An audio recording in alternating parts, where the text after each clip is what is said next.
tepi sikit. Assalamualaikum. Salam. Kak, betul ke dekat sini dia orang tanya, dia orang cakap kuih raya paling murah ni? Ya, kuih raya paling murah kat sini. Betul lah. Kita ada buat combo 600. 6 malang 100? Betul. Serius lah? Ada berapa ribu kat sini? 24,000. 24,000? Wow. Jadinya kalau habis lah? Kalau habis lah. Oh. Waktu buka? Kau buka? 6 sampai 2-3 pagi. Okey, cuti? Cuti tak ada. Dekat mana ni kak? Bazar Kelebang Melaka. Oh, jadi kalau diorang datang, ambil bakul ni, pilih kuih, lepas tu? Bayar. Kalau macam 6 malang tu diorang ambil yang dekat sana, harga boleh? Itu lain.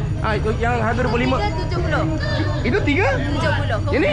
Ini 300. Oh, 3. 70. Maknanya ni kepek lah. Betul. Ini kuih lah. Betul. Yang sana?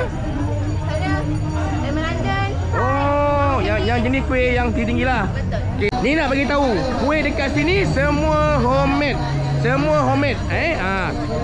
Dia banyak jenis, tapi kau jangan lambat. Kau lambat je habis. Kau tengok. Banyak. 24,000 ada kat sini tau.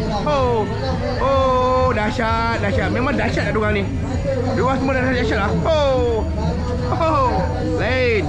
Tengok. Jadi cepat dekat Bazar Kelebang. Kuih raya Pak Den. Jahat kuih ni. Semua jahat. Juicy. Jahat kuih ni. Semua jahat. Jahat kuih ni.